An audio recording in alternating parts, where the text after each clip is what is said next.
अरब देशों के बीच बसा एक छोटा सा देश इजराइल इस वक्त पैलेस्टीन के साथ जंग के लिए सुर्खियों में है।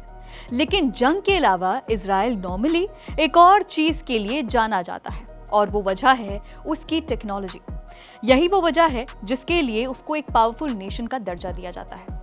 ये देश न सिर्फ रक्षा के क्षेत्र में बल्कि कृषि के क्षेत्र में भी अव्वल है। यहाँ की कृषि तकनीक इतनी एडवांस्ड है कि समुद्र और रेगिस्तान से घिरे होने के बाद भी यहाँ फसलें हमेशा लहलाती रहती हैं। चलिए अब आपको बताते हैं भारत के किसानों से इस देश का क्या नाता है। भारत के किसान और इजराइल का कनेक्शन। भारत तकनीक के मामले में शुरू से इतना आगे नहीं रहा है। एक दौर था जब वहां सब कुछ पारंपरिक तौर से ही होता था।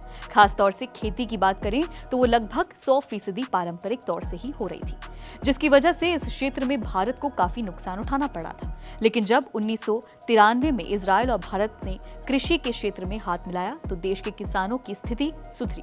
अगर हाल फिलहाल की बात करें तो आज इजराइल के सहयोग से भारत से 30 से ज्यादा कृषि प्रोजेक्ट चल रहे हैं। इजराइल जाकर सीखते हैं किसान।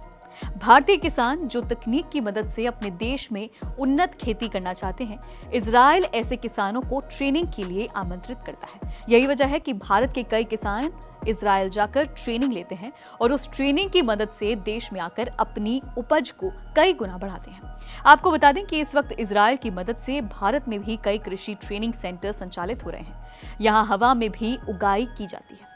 सब्जियां जमीन के साथ साथ ये देश हवा में भी खेती करने के लिए जाना जाता है। आपको जानकर हैरानी होगी कि इस देश ने एरोपोनिक्स तकनीक से भी खेती करनी शुरू कर दी है। इस तकनीक से खेती के लिए आपको जमीन यानी मिट्टी की जरूरत नहीं होगी।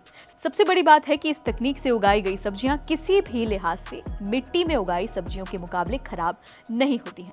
यही वजह है कि भारत से कई किसान इजराइल जाकर सीखना चाहते हैं। फिलहाल इस वीडियो में इतना ही। अगर आपको ये वीडियो इन्फॉर्मेटिव लगा तो वीडियो को लाइक करें, चैनल को सब्सक्राइब